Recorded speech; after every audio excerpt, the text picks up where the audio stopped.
Flash Gordon is a character I didn't know an awful lot about as a child. I grew up in the UK reading The Adventures of Garth in the Daily Mirror and enjoying the science fiction exploits of whichever person happened to be on the TV at the time.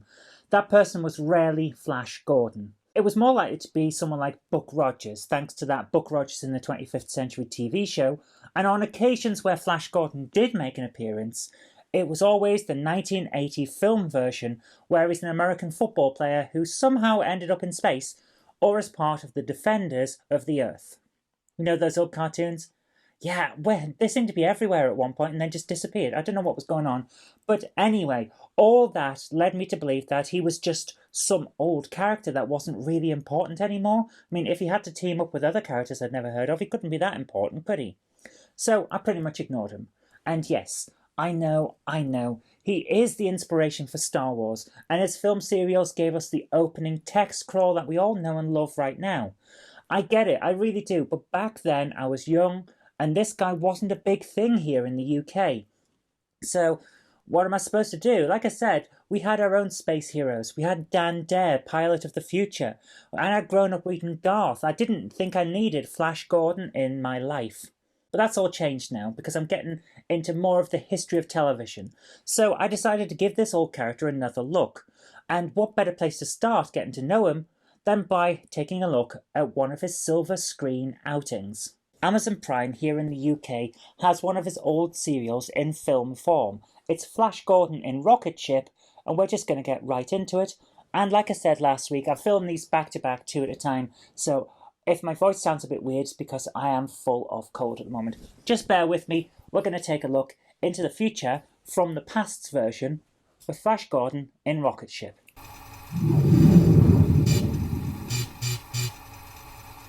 This special bulletin just in. A planet is flying directly at Earth. My goodness, that's going to leave a mark. Generic stock footage shows the arrival of the alien planet coming straight toward Earth and all of the panic that it's causing around the world.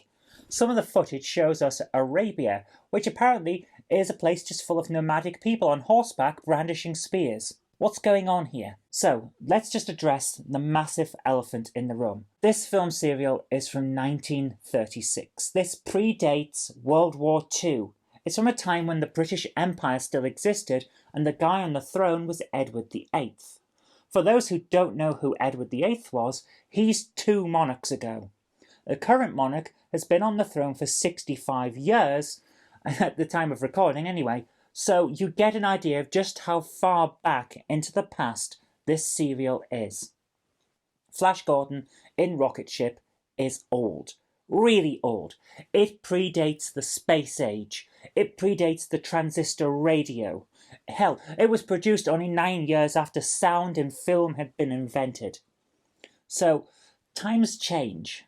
And with them, our views and depictions of the world change. You're going to have to accept that and deal with it if you want to look at these pieces of history. It's just how it is. And with that getting out of the way, let's get back to the show. So our hero Flash has heard about the upcoming Armageddon that a collision with an alien planet will cause, and he's cancelled his polo game, that's good of him, so that he can get the last flight home to be with his dad when the world ends.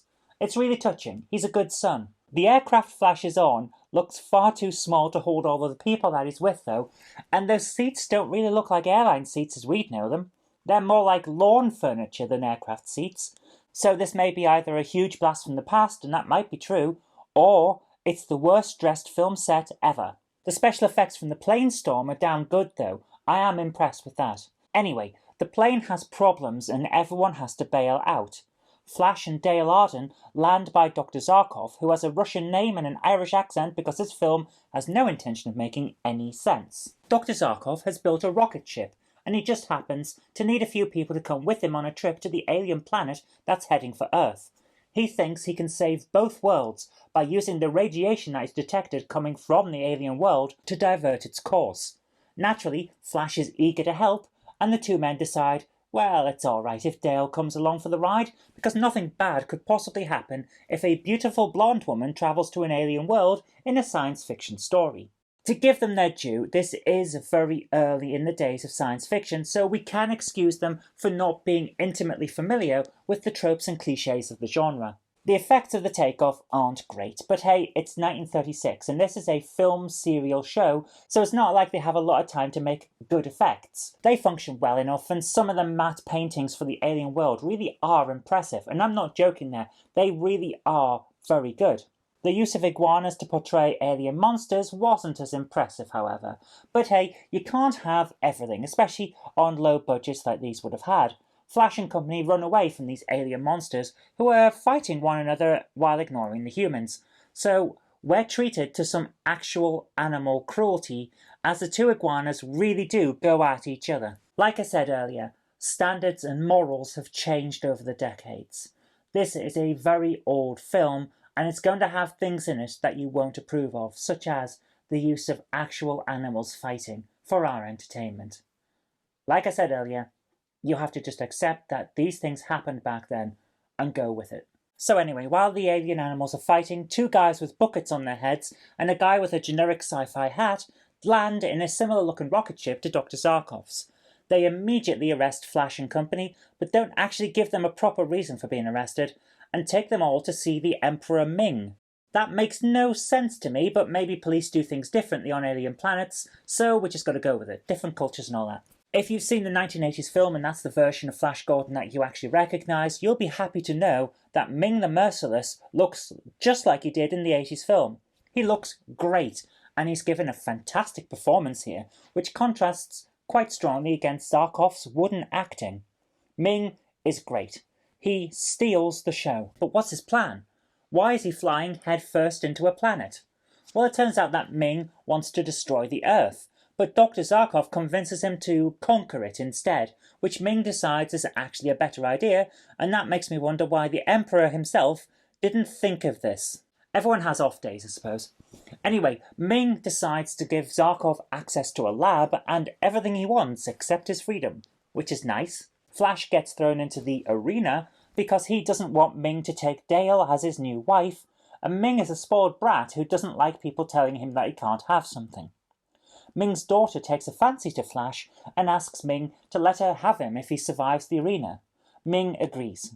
So, cue a terribly choreographed fight scene between Flash and three dudes in their underwear.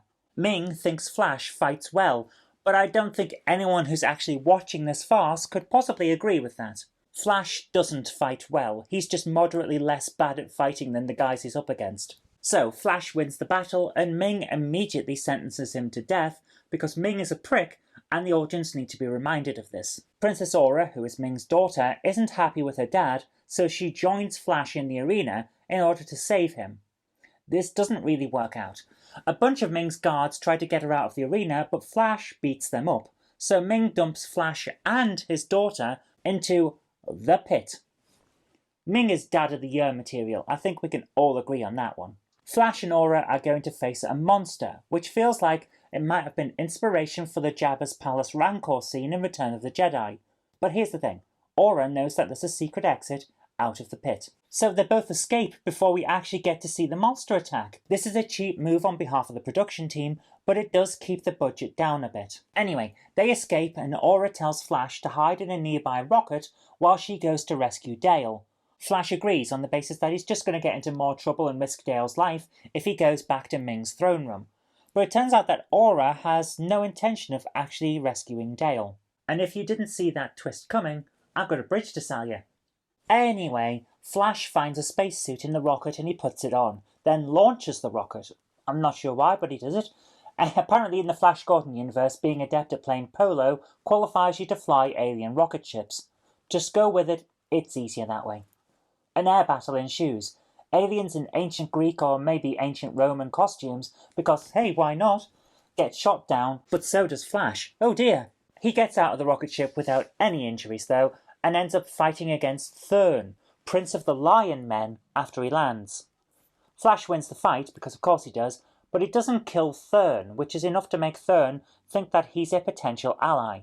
They team up. Meanwhile, Ming wants to marry Dale, but she's refusing, so Ming orders that she be hypnotized using magic for the duration of the marriage ceremony. Now, nobody points out that if Dale is hypnotized when she takes her vows, they don't count. No one wants to say no to Ming. You see, this is what happens when you send people to fight to the death if they say no to you. You end up surrounded by people who are too scared to explain that what you want to do won't actually work. Ming's government is totally ineffective. It's no wonder he thought flying his own planet into another planet was a good idea. The guy is a moron. Flash and Thurn sneak into the palace via a secret entrance that looks like it's the front door of Jabba's palace. At this point, I had to wonder what the main entrance would look like if this giant structure is supposed to be the secret one. Does the main entrance have a huge neon sign over it and a hologram floating around saying, "Welcome to Mings Palace"? If so, I want to see that. But let's not digress too much. One of Ming's guards checks out who's outside the door, and Flash strangles him until he agrees to let them inside, because that's the kind of thing that heroes do in this story. Flash Gordon has no superpowers. He just strangles people until he gets his own way. Once inside, Flash and Thurn meet up with Dr. Zarkov, who tells them that he's changed the course of the alien planet, saving the Earth. Wow, he did that quickly. Flash has only been gone for like half an hour, so Zarkov, he must work fast. Meanwhile, Aura still wants Flash for her own, but Ming isn't having any of it. Ming begins his marriage ceremony to Dale, and we still haven't been told why he even wants to marry her. Back with Flash and co, they're fighting more of Ming's forces, but now a giant monster is attacking as well, and it looks fantastic. I am really impressed with this thing. No joke, I am. I think this might be the monster that Aura saved Flash from earlier on, but we can't be entirely sure because by this point, I have to admit, I was starting to lose the plot a little. Sadly, the monster is only on screen for a few moments because Thurn shoots it with the biggest ray gun that a man could possibly carry. This thing is like an elephant gun or something. It's massive. Anyway, Flash and Thurn manage to sneak backstage at the marriage ceremony. Flash uses his trademark "let's strangle everyone" move on the guy that's sounding the gong, which apparently means that Ming's marriage can't be completed. Let me get this straight. So apparently on Ming's world, it's okay to hypnotize your fiancée to remove her free will, but if Gong Man doesn't play at your wedding, it doesn't count? Look, just go with it. It's so much easier that way. In the ensuing chaos, Flash grabs Dale and they heroically run away from the wedding. Back at Dr. Zarkov's laboratory, Prince Beren, the true ruler of Mongo, whom we've not actually met up to this point, makes Zarkov a deal. He'll help Dr. Zarkov save the day in exchange for their allegiance. Zarkov agrees. Meanwhile, Flash, Thurn, Dale and Aura are making their way back to the rocket ship. Sadly, the Hawkmen arrive at this point, and they want the women, because this is a science fiction story, and that's pretty much every man's motivation in these things. They all have a fight. Zarkov and Prince Beren arrive to help. Dale gets captured, so everyone gets in Beren's rocket ship, and they head to the Sky Palace of the Hawkmen. In the Hawkman's Sky City, King Bulletin, who seems to work pretty quick here, he's overseeing the brainwashing of Dale. Apparently everyone wants this woman, and nobody wants to hear what she has to say about it. If I were Dale, I'd be getting pretty annoyed by this point, and I'd probably be thinking, maybe I shouldn't have come along on this fool's errand in the first place. Anyway, Dale calls out for Flash, but the king decides that, actually, she calls for a Flash, we had better provide one. And then he laughs at his own joke, long enough for Dale to try to escape. I mean, she fails, of course she does, but at least she tries, so well done there. Meanwhile, back outside, the Hawkmen are putting up a better fight than Ming's forces ever did, and they actually manage to shoot down Prince Beren's rocket. The ship crash lands onto the Sky City, and everyone rushes out into the throne room, which, what, is that right next to the landing pad or something? And they're just in time to stop Bulletin trying to marry Dale. Why does everyone want to marry Dale? Don't these guys have wives already? Aren't they being offered marriages left, right and centre just for being kings and emperors? What's so special about Dale that every ruler in the galaxy wants a piece of her? It just doesn't make sense, but this is science fiction from the 30s, so what do you expect? Anyway, Flash and Beren are thrown into the Sky City's furnace room to be worked to death, while Zarkov is sent to Vultan's laboratory. Basically, it turns out that the Hawkman King is just as awful as Ming the Merciless, and at this point, is anyone surprised? But thankfully, Aura, the princess and daughter of Ming, was on the rocket ship when everyone landed on the Sky City, so Ming decides to invade and rescue his daughter. In a move that I absolutely did not see coming, it's Ming the Merciless to the rescue. Ming! Aha! He'll save every one of us! Oh, come on, you knew I was going to reference the song sooner or later. Meanwhile, Flash channels his inner Spartacus and instigates a slave uprising in the furnace room. All the slaves there have been shoveling radium into a fire, yet nobody has their skin falling off or appears to be suffering from cancer in any way. That's very odd, but it's good news for Flash in a way, because it means he'll still have his limbs to fight with. Not that it actually matters all that much, since the revolt doesn't work, and Flash ends up wired to a generator. The Hawkermen tell him that he'll be electrocuted if he doesn't behave himself. Dr. Zarkov, whom we never get to understand how he knows about this properly, he's not going to have any of that though. So he sneaks into the furnace room and wires the electric device that was attached to Flash to a shovel instead. Now, that might seem random at first, but Zarkov, he's got a plan. He tells Flash to throw the shovel into the atom furnace and then dive for cover behind a lead wall. Suddenly, the plan makes a little bit more sense. Not a lot, but enough. Ming arrives on the Cloud City and threatens King Bulletin. The two agree to peace talks. Meanwhile, Flash beats the crap out of some Hawkmen and throws the shovel into the furnace, which utterly destroys the Sky City's ability to fly.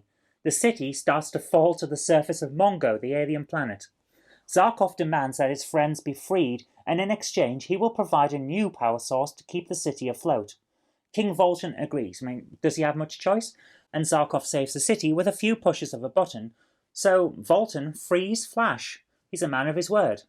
Ming overrides this, however, and claims that it's his right as Emperor to order a death tournament that Flash must partake in. Basically, this means that Flash has to fight a guy in a gorilla suit with a unicorn horn on it. Look, alien customs are weird, okay? We just have to accept that. They probably think that some of our customs are pretty strange too. The fight takes place, sadly without the traditional Star Trek arena fight music, and Flash wins, but he needs Aura's help to do it. Despite the fact that anyone with a brain in their head would realise that a 2-on-1 fight wasn't fair, Flash is declared the victor. He and his friends are freed, and he has the right to choose his bride. What the hell?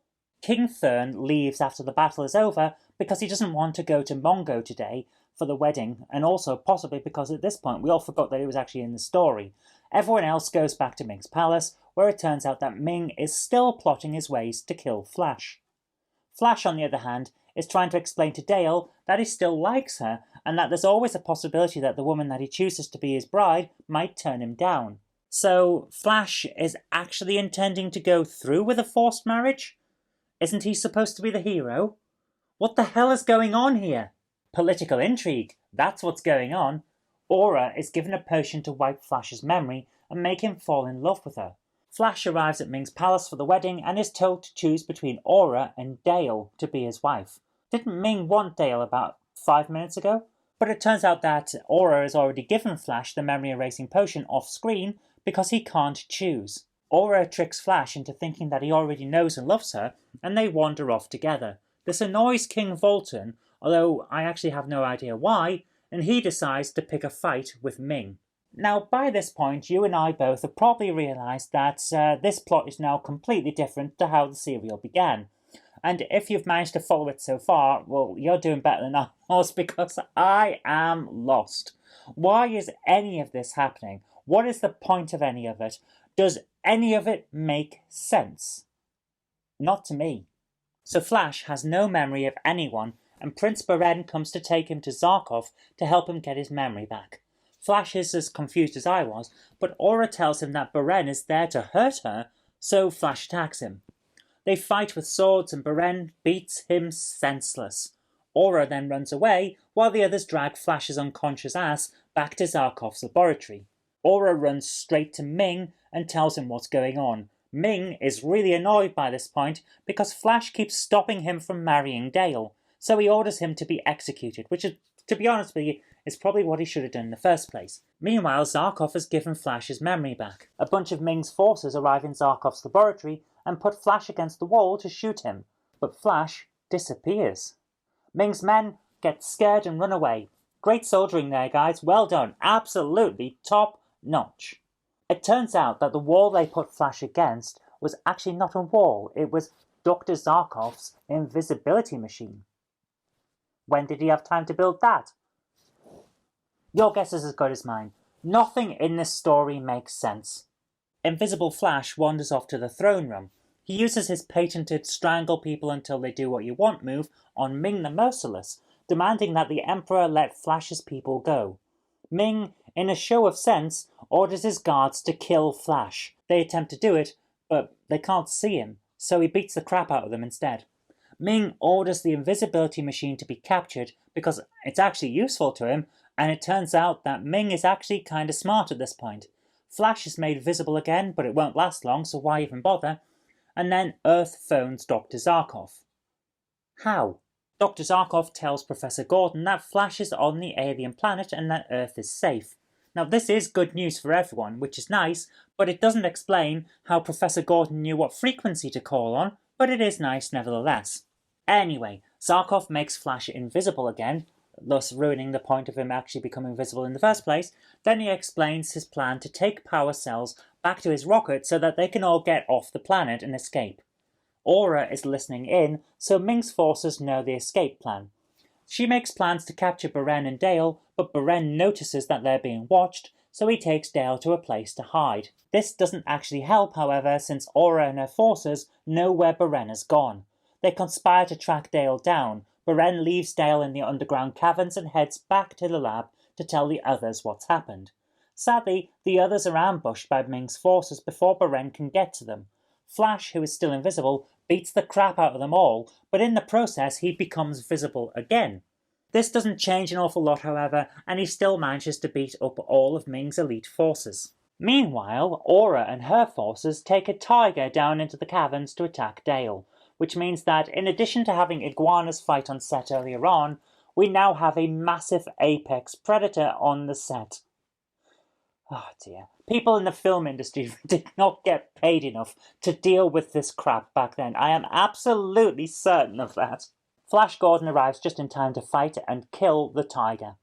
He seems pretty sad about this, which at least makes the fight actually mean something to him, because he's not been even remotely bothered about anyone else that he's killed in this entire story.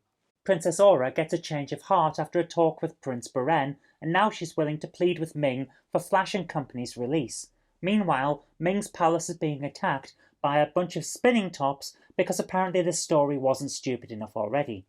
Ming sends his guards to arrest everyone, including his daughter. He forces them to watch as his rockets fight the spinning tops, then orders his prisoners to be taken to the Tunnel of Terror. This doesn't happen though because the spinning tops win and they land. It's King Thurn. He's back with his forces of hairy old men in ancient Greek costumes. They storm the palace out of the spinning tops and rescue Flash and Company. Together they all heroically gang up on Ming's forces. Ming manages to escape in the ensuing melee and runs away into a smoke-filled room, which is apparently the sacred palace of the great god Teo. Supposedly nobody comes back from there, but I think even the audiences back in the 30s could spot a sequel hook when they saw one. Ming's high priest explains what the sacred palace is to Flash and Aura, and it's an obvious ploy that's clear to anyone who can see the enormous sneaky grin on the face of the priest. So, naturally, Flash and Company believe him.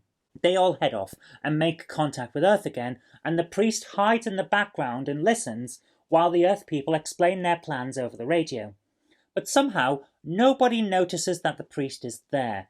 I don't know how, because he's not even being subtle about being there, and as we've already mentioned, these heroes are definitely carrying a couple of idiot balls around with them at all times. Anyway, they all leave, and the priest gets the opportunity that he needs to mess around with their rocket ship. The priest gets away from the ship in the nick of time, and Flash and Company arrive, say their goodbyes to the aliens that they've all allied with, and blast off home. If you didn't think this film was stupid yet, you will by what happens next. The priest reveals himself to the aliens and explains that he's planted a bomb on Flash's ship. Why? Why would you do that? That's not a smart move at all. Prince Beren then rushes to the radio and tells Flash that there's a bomb on board, immediately ruining the priest's plans. What was the priest expecting to happen? Seriously, what was he expecting to happen? There is no way that revealing his plans was going to work out well for him, so why did he do it? We'll never find out. Flash immediately finds the bomb and throws it out of the rocket ship just seconds before it explodes. Guys, this is why villains always lose. You should never, never explain your plans to people, and certainly not before they've been completed. Did none of us learn anything from Watchmen? Anyway, Flash and company fly back to Earth and radio ahead asking the Earth to shut off all power so that they can land safely. This makes no sense to me, but apparently Earth agrees, and that means Zarkov's rocket can land safely.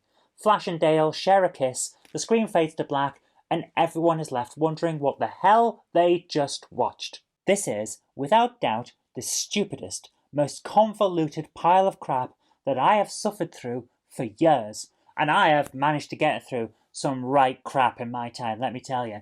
I survived the Care Bears movie. I've endured the horrors of I Bought a Vampire Motorcycle, and that actually is a genuine film, and here's a copy of it just to prove that it does exist, because I know that you won't believe me otherwise.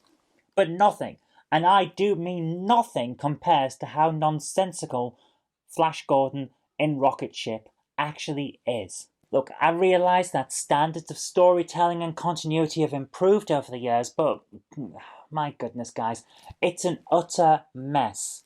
It's enjoyable in its own way, but by halfway through the film, I honestly just had to turn off my brain if I was going to get through it and enjoy it in any way. Still, it is a mess that brought us the inspiration for so much better stuff down the line, so I suppose we have to thank it for that. Without Flash Gordon, we wouldn't have Star Wars. It really is that simple, but it doesn't excuse it from being an uncoordinated farce. Although it does get some brownie points for that, at least, I suppose. Some of the special effects are pretty good, I'll give them that, and the set designs are decent, but the script and the acting are both definitely subpar. And it's just hard to watch in one sitting, but then again, it was designed to be enjoyed in installments, so maybe that was what we should have been doing. The thing is, you can't find the installment version these days. It's all been strung together into one film. And as a result, you just don't know when to start and when to stop in the individual chunks. So all in all, it's not great, and I have to end up giving it 2 out of 5. Anyway, that is all we've got time for this week, so thank you so much for joining me. I hope you have enjoyed this, despite the fact that I am suffering a little bit from a cold, so I've got a weird nasal voice. Normal service will resume shortly, but in the meantime, thank you so much for watching. I hope you have enjoyed this, and if you did, remember to click that like button, share it with your friends so that they'll know a great film, or in this case, a terrible, really weird film when they see it, and do subscribe for future videos, because there will be more in the future. But until next time, I've been Zoe Cook-Robinson, you've been watching FilmHammer, and I'll see you later. If you liked today's video, please consider supporting me on Patreon. And an extra special thanks goes out to Chief89 and Tepic. Thank you.